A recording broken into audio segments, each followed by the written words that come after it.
sin ningún temor, puedo confiar. Bendito Jesús, puedo escuchar tu voz de sanidad.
Gracias a Dios por estas alabanzas y porque nos permite estar un domingo más alabando su nombre.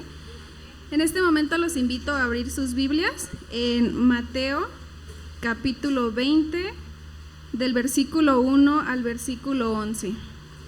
Libro de Mateo capítulo 21 del versículo 1 al versículo 11.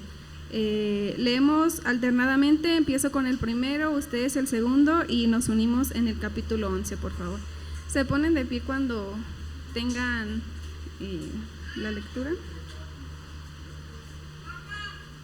Es el libro de Mateo del capítulo 21 del versículo 1 al 11, hermanos. Dice así la palabra de Dios. Cuando se acercaban a Jerusalén y llegaron a Betfagé, el monte de los olivos, Jesús envió a 2 discípulos.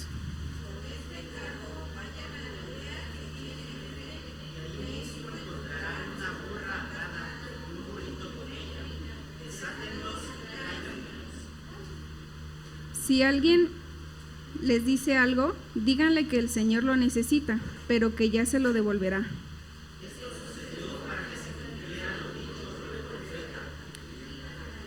Digan a la hija de Sión: mira, tu rey viene hacia ti, humilde y montado en un burro, en un burrito, cría de una bestia de carga.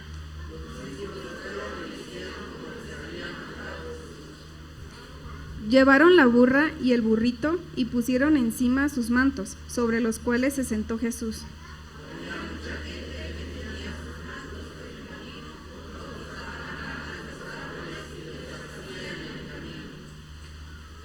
Tanto la gente que iba delante de él como la que iba detrás gritaba: Hosana al Hijo de David, bendito el que viene en el nombre del Señor, Hosana en las alturas.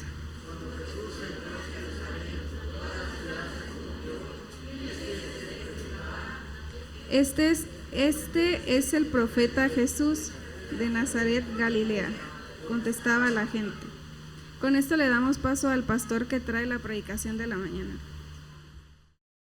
Caminemos con Jesús. Y les decía, esta es una frase que probablemente todos lo utilicemos. ¿Quiénes caminan con Jesús? Pues todos creyente, todo discípulo de Cristo, todo seguidor de Cristo, podemos decirlo de esta manera. Sin embargo, ¿qué es lo que implica en verdad caminar diariamente con Jesús? Quiero que el día de hoy meditemos en esta frase, que reflexionemos en esta oración y que al final de este mensaje todos podamos tomar esta decisión de realmente caminar con Jesús. Hoy, el día de hoy y durante el siguiente domingo vamos a hacer una pausa a nuestra serie del libro de Hechos. Estábamos viendo la vida del apóstol Pablo y todo lo que está sucediendo, algo similar a lo que le sucede al Señor Jesús, ya lo habíamos comentado también. A partir del día de hoy, hermanos, en la tradición cristiana se le conoce el día de hoy como Domingo de Ramos, y creo que a nuestra mente viene de pronto algunos recuerdos de lo que hacíamos anteriormente. ¿Qué es la Semana Santa? Hemos escuchado esta frase en diferentes ocasiones, incluso sabemos, ¿verdad?, de qué se trata. Pero si yo les pregunto, hermanos, a ver, ¿qué es lo primero que se les viene a la mente cuando se menciona Semana Santa? Ayúdenme, por favor. Vacaciones, efectivamente. ¿Qué más? Huatulco, dicen por ahí. ¿Qué más? ¿Qué más? Cuando decimos Semana Santa, ¿qué se nos viene a la mente? A ver, no los escucho. Sol, arena y mar, dicen. Calor, playa. Ok, más calor, ¿verdad? ¿Qué más, hermanos? Películas. Procesiones. Procesiones en las colonias. A ver, hermanos de este lado, ustedes no han dicho nada. A ver, díganme qué se les viene a la mente cuando escuchan Semana Santa. Lo de la Samaritana. Bueno, eso fue antes, ¿verdad? Lo de la Samaritana. Todavía no es parte de la Semana Santa, pero también tiene que ver, ¿verdad? El encuentro. Que no se puede comer carne, eso dicen, ¿verdad? Eso dice la tradición. Ok, hermanos, y quise poner estas fotografías ahí que ustedes están viendo, ¿verdad? Lo que ya dijeron, ¿verdad? Vacaciones, playa, sol, arena y mar, procesiones, pero también probablemente alguien puede decir momento de predicar la palabra, de seguir a anunciar el mensaje de salvación, la pasión de Cristo, ¿sí o no? Pero quise hacer este ejercicio, hermanos, ¿saben por qué? Porque tristemente la mayoría de la gente asocia Semana Santa con muchas cosas, menos con lo que realmente significa. Lo mismo que sucede con la Navidad. Cuando hablamos de Navidad, la gente dice regalos, centros comerciales, abrazos, intercambios, cena, cuando realmente la Navidad es el nacimiento de Cristo. Cuando realmente la Semana Santa tiene que ver con el sacrificio de Jesús en la cruz y que nosotros los cristianos, los discípulos, los seguidores de Cristo, debiéramos seguir proclamando y aprovechar este tiempo para seguir diciéndole a la gente que Dios los ama. Esto es Semana Santa, hermanos, y el día de hoy pues iniciamos según el calendario, según la tradición, ¿verdad? Porque la Biblia no da fechas específicas, pero pues haciendo un ajuste, el acomodo, pues sabemos de que la tradición dice que un día como hoy, nuestro Señor Jesús hace su entrada triunfal a Jerusalén. ¿De qué se trata esto? Semana Santa es el inicio de lo que nosotros debemos de celebrar, recordar, conmemorar. Anteriormente únicamente se tomaba en cuenta el Viernes Santo y el Domingo de Resurrección, no era como tal toda la semana. Pero alguien dijo, bueno, ¿por qué? Recordemos que también hubo la Cena del Señor, la conmemoración, y eso sucedió el jueves. Y bueno, después alguien dijo, pero la traición de Judas no puede pasar desapercibida. El día miércoles es cuando Judas hizo los arreglos con los principales de los fariseos para traicionar a Jesús, y así sucesivamente se amplió, y entonces es lo que hoy tenemos como Semana Santa. En el latín esto, bueno, esta semana tiene que ver con el sufrimiento de Cristo, y en el latín está la palabra passio, que significa pasión, y por eso nosotros conocemos también como la pasión de Cristo. No sé qué se les viene a la mente cuando dicen pasión, ¿verdad? Pero la pasión en el latín, esto es sufrimiento, el sufrimiento de Cristo. Es por eso que se conoce como la pasión de Cristo, el sufrimiento de Cristo. Y quiero compartir con ustedes parte de lo que se celebra, se recuerda en esta semana. Hoy es domingo, pero iniciamos poco antes. El día sábado dice que es la llegada de Jesús a Betania, y ahí hay unas citas bíblicas que no vamos a ver ahorita por falta de tiempo, pero ahí está apoyado en una comparación o en armonía con los 4 evangelios que tenemos en la palabra de Dios: Mateo, Marcos, Lucas y Juan. Recordemos, estos son evangelios, no son libros. Sí, entonces los 4 evangelios nos dan a conocer todo este contenido, toda esta información. El sábado hay una celebración nocturna. ¿Recuerdan ustedes cuando Jesús llega a una casa y María unge los pies del Señor Jesús? Bueno, esto sucede un sábado anterior o un día antes a la entrada triunfal a Jerusalén. Entonces hagamos de cuenta que eso ya sucedió ayer por la noche. El día de hoy ahora se celebra la entrada triunfal de Jesús a Jerusalén. Después de la entrada triunfal, Jesús va al templo. ¿Se acuerdan cuando Jesús dice de que saca del templo a todos aquellos que estaban haciendo negocio en el templo y que lo ocupaban para muchas cosas menos para el propósito del templo? Entonces esto sucede el día domingo, y también después de esto Jesús regresa a Betania. El día lunes se nos cuenta, según los evangelios, que Jesús va caminando con sus discípulos y ve una higuera.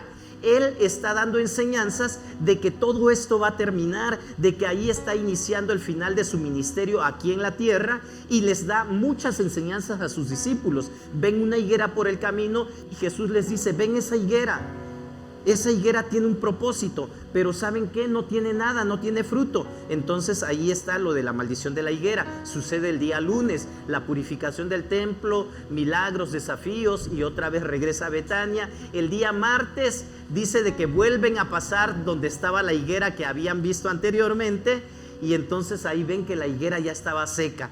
Todo esto sucede en esta última semana. El día martes también hubieron discusiones con los líderes religiosos en Jerusalén, discusiones escatológicas en el Monte de los Olivos, de regreso a Betania. Y el día miércoles dice que es un día de silencio. El día miércoles Jesús y los discípulos permanecen en Betania para tener comunión, y Judas regresa solo a Jerusalén para tramar la traición, o para llegar a los últimos acuerdos de la traición del Señor Jesús. El jueves son los preparativos para la Pascua. Después de la caída del sol, se reúnen los discípulos con Jesús, o Jesús y sus discípulos, para la comida de la Pascua y la Santa Cena. los discursos en el aposento alto. Después de salir de la Santa Cena se van al Getsemaní, ¿recuerdan? A hacer oraciones, donde los discípulos se duermen y no pueden aguantar orar con Jesús. Y Jesús les dice: ¿qué les pasa?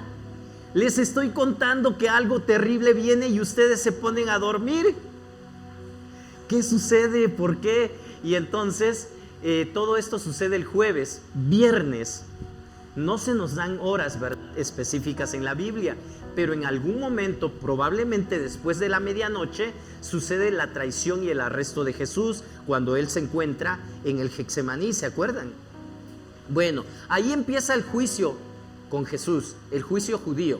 Lo presentan ante Anás, después ante Caifás y parte del Sanedrín. El Sanedrín se reúne y dicen: nosotros no podemos hacer otra cosa, y se lo llevan entonces a Pilato, a Herodes. Herodes lo regresa nuevamente con Pilato, y aquí es donde Pilato se lava las manos. ¿Se acuerdan de esto? Ok, Pilato no quiere saber nada. Dicen: ¿sabe qué? A mí no me involucren, yo no sé nada, no vi nada, no oí nada, así de que ustedes, ¿qué quieren hacer? Bueno, todo esto sucede. Crucifixión en el día viernes, probablemente entre 9 y 3 de la tarde, 9 de la mañana y 3 de la tarde. Y el domingo, pues, la resurrección de Jesús. Testigos de la resurrección, apariciones tras la resurrección. Y esto es lo que sucede durante toda esta semana. Caminemos con Jesús, hermanos. Es una frase que yo quise que se nos quede en nuestra mente, que no la olvidemos. Pero no solo esta Semana Santa. Con esta información que yo les acabo de dar, probablemente vamos a estar recordando qué sucedió el lunes, qué sucedió el martes, y ponernos en el lugar de los discípulos con Jesús. Jesús, aunque no lo vemos ahorita físicamente, no lo podemos tocar, no lo podemos abrazar como sí pudieron hacerlo los discípulos en ese tiempo, Jesús permanece con nosotros. Jesús está con nosotros y Él sabe lo que estamos haciendo, sabe en dónde están nuestros pensamientos, en dónde está nuestro corazón. Recuerden que Jesús mismo dijo: donde esté tu tesoro, ahí está tu corazón. ¿Qué es lo que anhelamos nosotros en estos días? Entonces, caminemos con Jesús, hermanos. Antes de continuar, yo quiero invitarles a que juntos oremos. Le pidamos a Dios que nos hable a nuestras vidas. Pídele a Dios que hable a tu vida y que verdaderamente tú y yo podamos ser obedientes a lo que dice la palabra de Dios. Oremos. Bendito Dios, gracias te damos por este día. Gracias te damos por este momento que nos das la vida y la salud. Gracias porque nos permites reflexionar en tu palabra y recordar todo esto que tú hiciste a nuestro favor. Soberano Dios, gracias por amarnos tanto. Gracias por haber venido a este mundo y dar tu vida en rescate por nosotros. Nosotros merecíamos la muerte y sin embargo tú decidiste dar tu vida por nosotros. Ayúdanos a amarte, ayúdanos a obedecerte y caminar diariamente contigo. Te lo pedimos porque lo necesitamos y lo hacemos en el nombre de Cristo Jesús, nuestro Señor y Salvador. Amén. Ok, caminemos con Jesús, mis hermanos. Es la idea de todo creyente, de toda persona. Deseamos caminar con Jesús y precisamente por eso nos comprometimos con Él. El día en que Jesús vino a nuestra vida, yo, tú, cualquiera de los que estamos aquí de forma voluntaria, decidimos y dijimos: Jesús, quiero seguirte. ¿Será que alguno de los que estamos aquí hemos dejado de seguir a Jesús? Tal vez de pronto podemos confundirnos y decir: no, yo nunca he dejado de congregarme, yo siempre asisto, yo siempre pues canto, leo la Biblia. Pero ¿qué implica en realidad seguir a Jesús, mis hermanos? ¿Qué implica buscar a Jesús todos los días? De pronto he tenido algunos errores en el pan diario que digo yo: a ver, ¿quién se va a dar cuenta? Y cuando nadie me dice nada, digo yo, bueno, pues creo que no lo leyeron, o si lo leyeron fue así muy a la ligera, decía un amigo en el seminario, abuelo de pájaro. Entonces, hermanos, ¿cuántos realmente estamos caminando con Jesús diariamente? Nos despertamos y nos encomendamos a Dios y le pedimos a Dios que dirija nuestro día, darle el control de nuestra vida durante ese momento. ¿Cómo vamos a caminar con Jesús? En primer lugar, hermanos, yo les recomiendo, les sugiero, escuchemos su voz. Escuchando su voz es como podemos caminar con Jesús. La palabra de Dios nos dice: cuando se acercaban a Jerusalén y llegaron a Betfagé, al monte de los olivos, Jesús envió a 2 discípulos con este encargo: vayan a la aldea que tienen enfrente. Ahí mismo encontrarán una burra atada y un burrito con ella. Desátenlos y tráiganmelos. Y si alguien les dice algo, respóndanle que el Señor los necesita, pero que se los va a devolver. Esto sucedió para que se cumpliera lo dicho por el profeta: digan a la hija de Sión, mira, tu rey viene hacia ti humilde y montado en un burrito, cría de una bestia de carga. Los discípulos fueron e hicieron como había mandado Jesús. ¿Cuántos nombres se les dan al burrito? En algunas versiones dice que es un asno, en algunos otros dicen que es un pollino, pero aquí en México, hermanos, ¿cómo le decimos al burro? Burro. Muy pocos le dicen asno, yo creo, ¿verdad? Y yo creo que una minoría casi nula dirán pollino. ¿O quién les dice pollino? Casi no, ¿verdad? Tal vez en otros lugares. Pero nosotros aquí en México sabemos que es un burro, un burrito.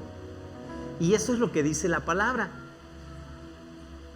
Jesús da instrucciones, hermanos, a sus discípulos. Creo que todos nosotros en algún momento, cuando hemos mandado a alguien para que realice una tarea, hablamos y explicamos qué es lo que queremos que se haga. Pero ¿qué pasa si la persona a la que le estamos hablando de pronto está con el teléfono y no nos hace caso? De pronto está haciendo otra cosa, o está platicando con otros a su alrededor. ¿Estará poniendo atención? ¿Podría suceder lo mismo con nosotros, hermanos, de que Jesús está hablando, pero no todos estamos escuchando? Jesús habla. Para que nosotros podamos caminar con Jesús es necesario escuchar su voz. Caminemos con Jesús entonces escuchando su voz. Es necesario que pongamos atención. Jesús sabía, hermanos, que los líderes religiosos de ese lugar lo iban a maltratar, lo iban a condenar, lo iban a ridiculizar, iban a hacerle lo peor que se le puede hacer a alguien, lo iban a azotar. Y después de eso lo iban a entregar a los romanos para que los romanos le dieran muerte, lo crucificaran. Mateo 20:19, que alguien me apoye por favor. Uri, por favor, tú eres ese alguien. 20:19 de Mateo, léelo con voz fuerte. ¿Qué es lo que dice el Evangelio aquí en esta parte? A pesar de que Jesús sabía todo lo que le iba a suceder, Él no tuvo miedo. Él no dijo, ¿saben qué? Voy a echarme para atrás, creo que mejor pospongo mi viaje a Jerusalén. Algo similar sucedió con el apóstol Pablo. Si ustedes han estado poniendo atención, al apóstol Pablo le dijeron, ¿saben qué? Te va a pasar esto, te van a matar, te van a maltratar, te van a atar de manos. Y el apóstol Pablo no dijo, ¿saben qué? Entonces ya no voy. 20:19, ¿qué dice la palabra?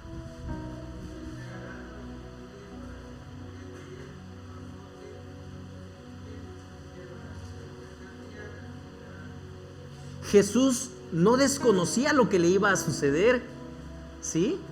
¿Qué hubiera pasado con nosotros si yo sé que en algún lugar me va a ir mal? Bueno, por prudencia, por sabiduría no voy, efectivamente, ¿verdad? Pero si sabemos que es un encargo que Dios te ha hecho y tú estás seguro de que Dios ha hablado a tu vida y Dios ha dado una orden, yo creo que vale la pena obedecer a Dios. Entonces, para eso nosotros debemos de poner atención para escuchar la voz de Dios. Jesús no pudo haber escogido un momento más dramático, un día en especial para hacer su entrada, porque se iba a celebrar la Pascua. Mucha gente llegaba de diferentes lugares y llegaba a Jerusalén, porque ahí es donde se celebraba la Pascua, ahí es donde tenían su encuentro, ahí tenían su lugar de reunión, para que en ese lugar llevaran a cabo todos estas fiestas que ellos como judíos tenían que llevar a cabo. Entonces, Jesús sabe que hay mucha gente en ese lugar. Recuerdan, hermanos, que poco antes de esto, Jesús, cada vez que hacía un milagro, cada vez que sanaba a alguien, le decía a esa gente: ve y no le digas a nadie. Solo preséntate al sacerdote, pero no cuentes, no digas nada. A esto se le conoce como el secreto mesiánico. Jesús sabía que aún no le había llegado su hora antes de esto, y por eso no quería que se divulgara todo lo que estaba sucediendo. Sin embargo, en este momento Jesús sabe que es hora de darse a conocer ante todo el mundo, es hora de darse a conocer ante todas las personas. Y por eso Él sabe que ahí inicia el final de su ministerio aquí en la tierra. Y entonces comienza a dar instrucciones a los discípulos. A dos de ellos no se mencionan los nombres de los discípulos a los que Jesús manda, pero les dice: ¿saben qué? Vayan a esa aldea, y cuando ustedes lleguen a ese lugar van a encontrar a una burra con su burrito, el burrito sabanero. ¿Se acuerdan de él?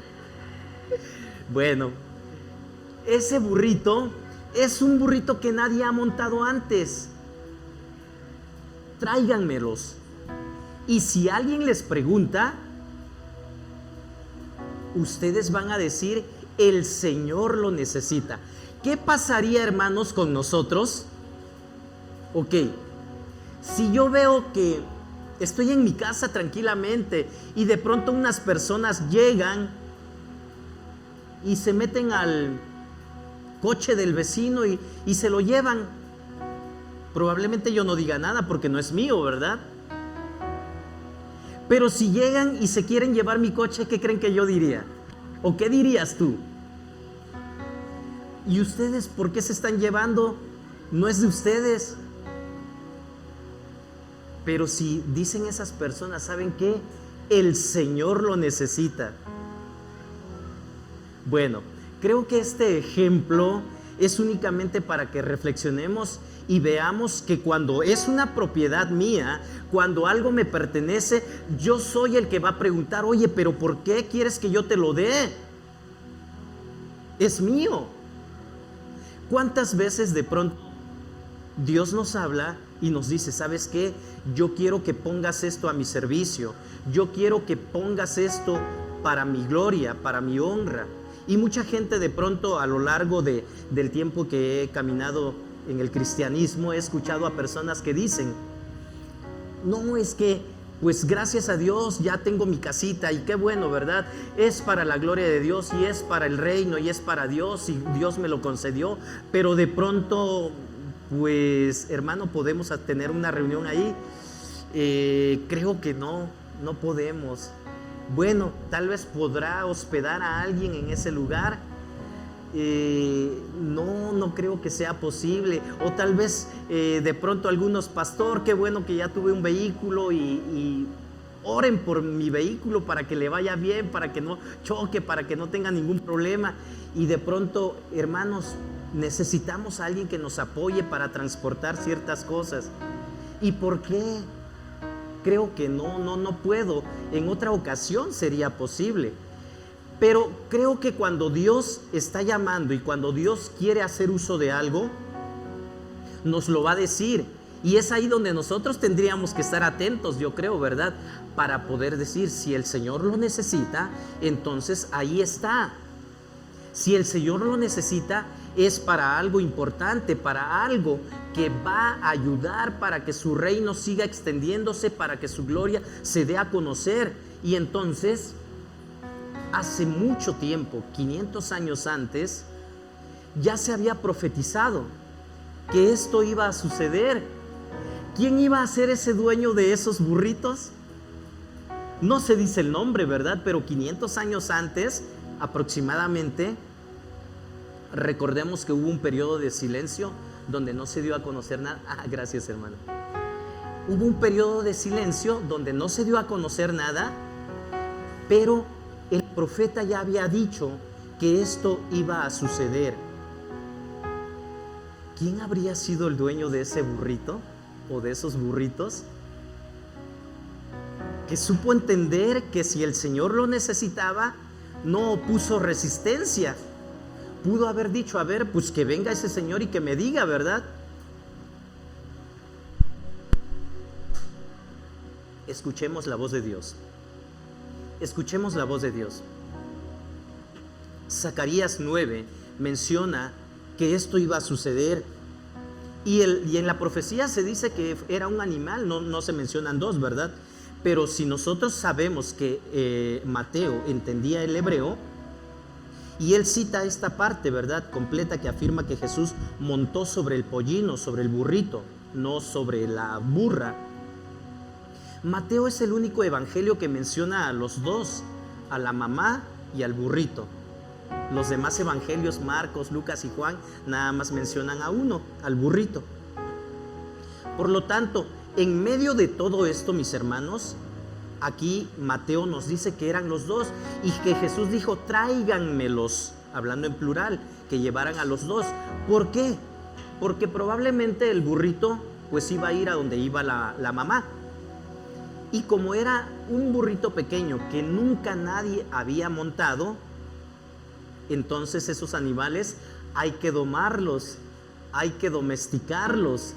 Ellos tienen instintos salvajes y cuando alguien se monta, yo no sé si a alguien le ha tocado conocer o montar un caballo, un burrito por primera vez, pero pues sabrán de que no se dejan, ¿sí? Son ariscos y entonces no cualquiera puede montar un burrito. Sin embargo, Jesús, como es Señor de todo, aún los animales reconocen, ¿verdad?, quién está ahí. Entonces, no era porque Jesús había caminado mucho tiempo y necesitaba descansar sobre un animal y por eso lo pidió. Jesús lo pidió para que se cumpliera la profecía, que Él iba a entrar. Zacarías 9:9, que me ayude alguien, por favor. Humberto, por favor. Zacarías 9:9. Aquí ya se había profetizado esta parte de lo que iba a suceder. El Señor lo necesita. Es lo que Jesús le dice a los discípulos que deben responder si alguien pregunta.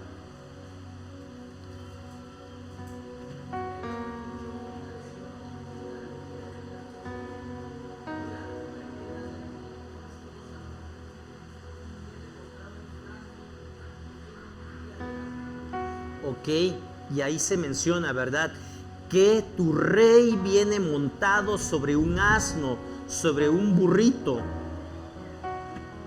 ¿Sí? En vez de llegar en un caballo como un general conquistador, Jesús decide hacerlo para cumplir la profecía en un asno, en un burrito. Bueno, los asnos, hermanos, los burritos, eran bestias antiguas, sobre lo cual las grandes personas en el tiempo de los judíos, en el tiempo del Antiguo Testamento, el pueblo de Israel, los jueces, los reyes montaban este tipo de animales. Quiero que me ayuden, a ver, Benjamín, por favor, ayúdame a buscar Jueces 10:4, Jueces 10:4 y Gerardo, Jueces 12:14. Aquí vemos cómo en ese tiempo este era el animal que se utilizaba para ser montado. Jueces 10:4 y después Jueces 12:14.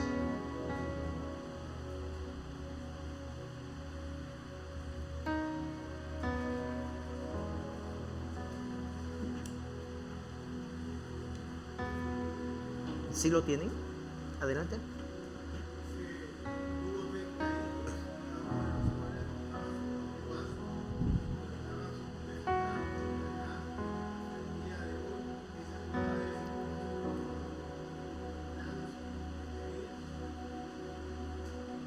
Ok, los jueces montaban su propio asno. 12:14, ¿qué dice?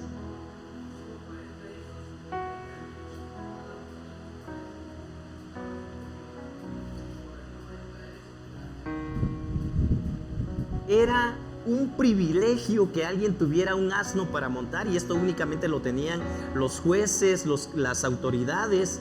Pero después del tiempo de Salomón, ahí fue cuando ya el pueblo de Israel comenzó a tener caballos, ¿sí? Obtuvieron una raza de caballos después de Salomón, por lo que solo los pobres entonces ahora montaban los asnos, y ahora los ricos eran los que tenían caballos, porque los asnos pues estaban reservados para las cargas nada más.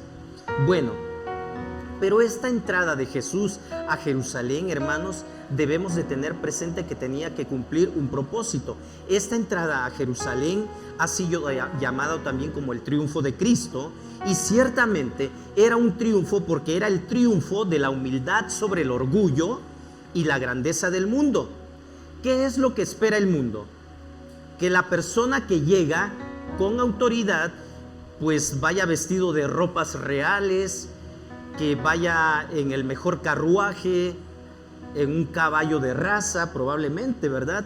Y sin embargo Jesús aquí está demostrando su humildad, el triunfo de la humildad sobre el orgullo, de la pobreza sobre la opulencia, y de la mansedumbre y la delicadeza sobre la ira y la malicia. Esto es lo que se está demostrando en esta entrada triunfal de Jesús a Jerusalén. ¿De dónde sale tanta gente? Les decía de que era el tiempo en el que se celebraba la Pascua, y entonces mucha gente venía a Jerusalén. Cuando Jesús comienza a entrar, hay gente que va con él, los discípulos, hay gente que lo sigue, hay gente que lo conoce, y recordemos que Jesús siempre estaba rodeado de mucha gente. Pero al llegar a Jerusalén, ahí hay una multitud que cuando ven que viene Jesús, comienzan a acercarse. Y entonces aquí continúa el relato. Versículo 7. Escuchemos, caminemos con Jesús siguiendo sus instrucciones. Versículo 6 en adelante dice la palabra: digan a la hija de Sión. Los discípulos, fueron e hicieron como había mandado Jesús. Llevaron la burra y el burrito y pusieron encima sus mantos, sobre los cuales se sentó Jesús. Había mucha gente que tendía sus mantos sobre el camino, otros cortaban ramas de los árboles y las esparcían en el camino. Tanto la gente que iba delante de él como la que iba detrás gritaba: Hosana al Hijo de David, bendito el que viene en el nombre del Señor, Hosana en las alturas. Cuando Jesús entró en Jerusalén, toda la ciudad se conmovió. ¿Quién es este?, preguntaban. Este es el profeta Jesús de Nazaret de Galilea, contestaba la gente. ¿De dónde salió tanta gente?, les decía. Había muchísima gente allí en ese lugar que tendían sus mantos, y otros cortaban ramas de los árboles y las tendían en el camino. Todo esto fue hecho para honrar a Jesús como un gran rey. Porque recordemos, hermanos, que la gente en ese tiempo, mucha gente, entendió mal el propósito por el cual Jesús llegó aquí a la tierra. El pueblo de Israel estaba sufriendo la opresión romana. Ellos les pedían impuestos, y aunque sabían que la gente era pobre, los obligaban a seguir pagando impuestos, y el pueblo de Israel estaba cansado, estaba agobiado, estaba sufriendo por toda esta opresión del imperio romano. Entonces lo que ellos querían era un salvador, y ellos habían escuchado la profecía que iba a venir alguien, su rey, y ellos estaban esperando a su Mesías.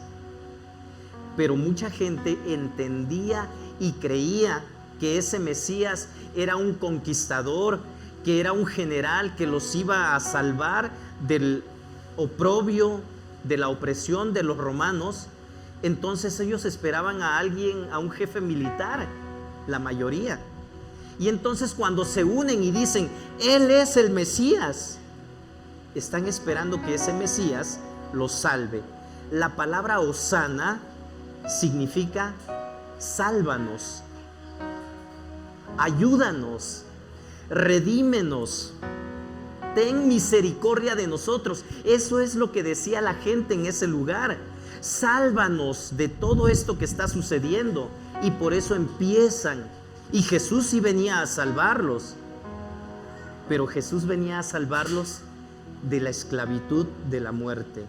Jesús venía a salvarlos en el término espiritual, que era algo mejor, pero la mayoría creía que los iba a salvar del pueblo romano, del imperio romano, y por eso se empieza esta multitud aquí. Y a mí me llama la atención, hermanos, que toda esa multitud que está gritando y que está reconociendo el señorío de Cristo en ese momento, 5 días después, esa misma multitud grita, crucifíquenlo. ¿Por qué? Porque los decepcionó probablemente. No era el Mesías que ellos esperaban. ¿Y qué tiene que ver eso con nosotros el día de hoy?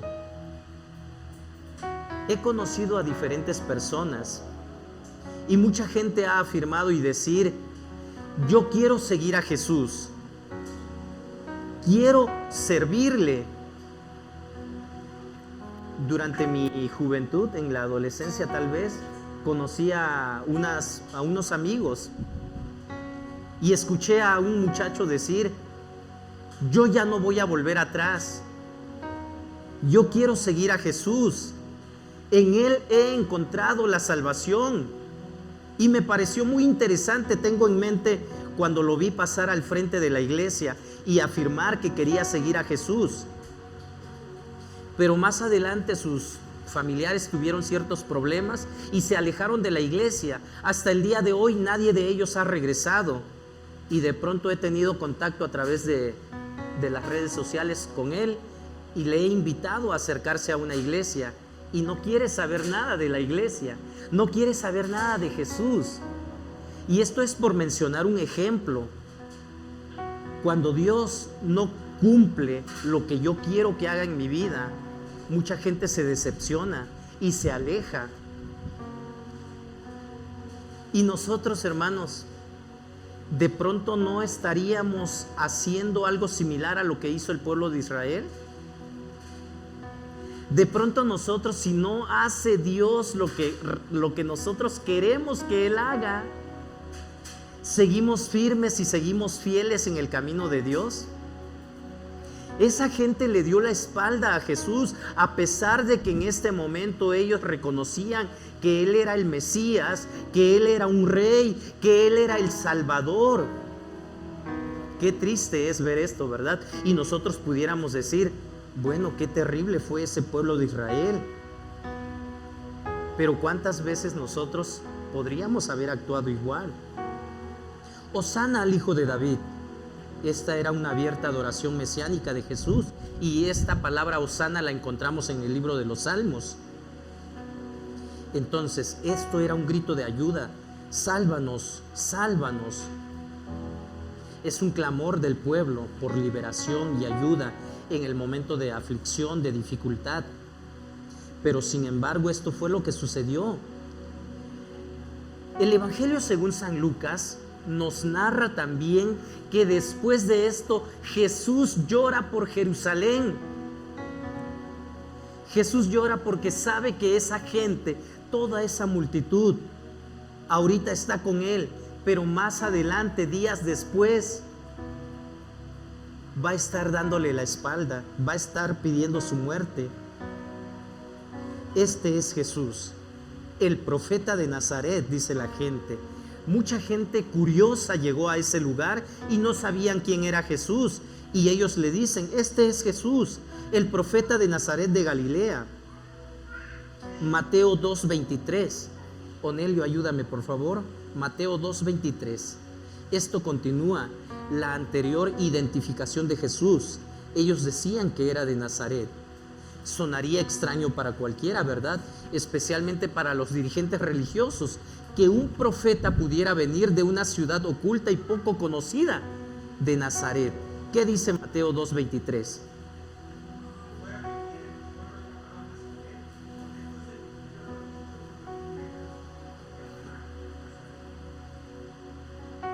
Jesús de Nazaret, ¿recuerdan, verdad? Entonces todo esto mucha gente desconocía, no sabía de dónde venía, quién era. Pero Jesús mueve a la gente. Jesús trae salvación efectivamente. Jesús quiere seguirnos salvando, quiere seguirnos librando de todos nuestros malos deseos, de todo lo que nuestro corazón desea muchas veces que es contrario a la voluntad de Dios.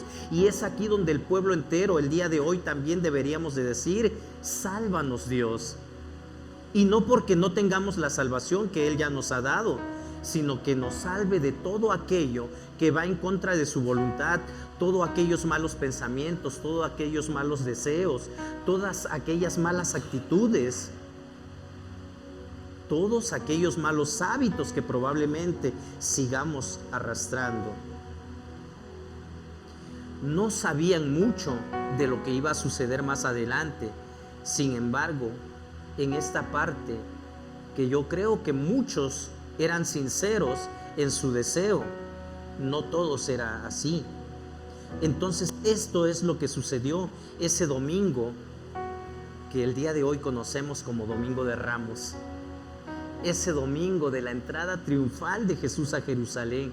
Jesús ha entrado, Jesús ha llegado a nuestras vidas, mis hermanos. El Domingo de Ramos habla de celebración, pero ya hemos visto que no todos estaban inmersos en la celebración real que merecía la entrada de Jesús. Muchos estaban ahí por curiosidad, muchos estaban por algunos otros asuntos que los llevaba a Jerusalén y se unieron a esa procesión. La mayoría de las personas gritaban de gozo porque amaban a Jesús, pero no todos ellos se preocupaban por la realidad de Él por encima de sus propios deseos. En pocos días, muchos de ellos gritaron con enojo para que crucificaran a Jesús. Jesús, hermanos, entró ese día como rey para establecer la monarquía, no para establecer una monarquía, sino para traer la paz entre Dios y la humanidad por medio de su propia muerte. La invitación el día de hoy, hermanos, es para que caminemos con Jesús. Esta Semana Santa, esta semana que trae muchos recuerdos en el ámbito cristiano, debe hacernos recordar, debe hacernos reflexionar y seguir anunciando a la gente que Jesús los ama. Esta semana, hermanos, busquemos, acerquémonos y obedezcamos a Dios. Nuestro caminar a lo largo de la Semana Santa, yo creo que es algo que nos capacita realmente para verle como nuestro Salvador divino, como nuestro Salvador y como ese ser humano que es nuestro Señor, y que nosotros podamos seguir viviendo en una relación correcta con Dios todos los días. Todos los días. Y si en algún momento ya nos hemos desviado de ese caminar con Dios, es momento para que hoy nos comprometamos con Dios nuevamente, le busquemos diariamente y tengamos una relación correcta con Dios. Caminemos con Dios, escuchando su voz, pero también siguiendo las instrucciones que Jesús da.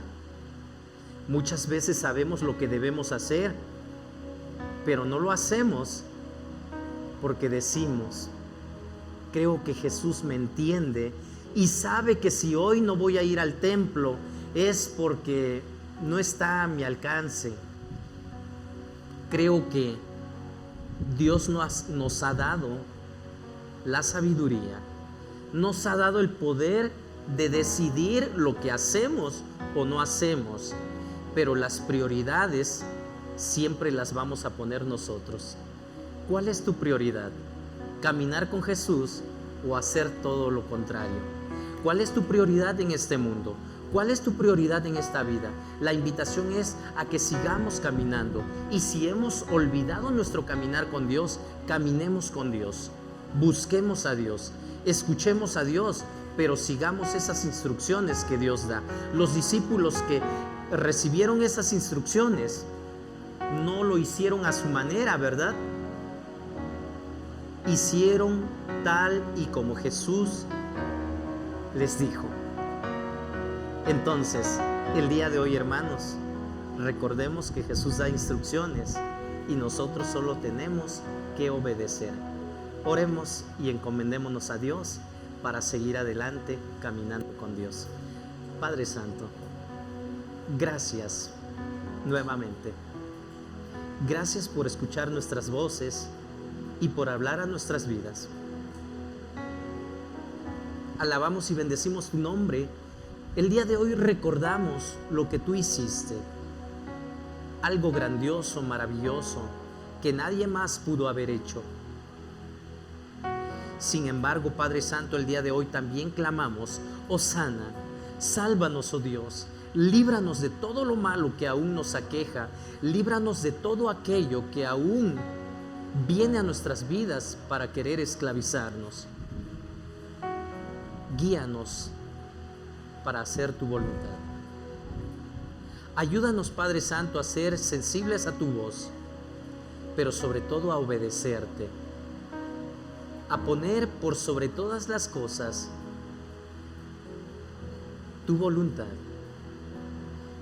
Aquí estamos, somos tu iglesia, somos tu pueblo, y necesitamos seguir escuchando tu voz. Lo necesitamos y por eso te lo pedimos. Clamamos a ti en el nombre de Cristo Jesús, nuestro Señor y Salvador. Amén. Dios les bendiga, mis hermanos.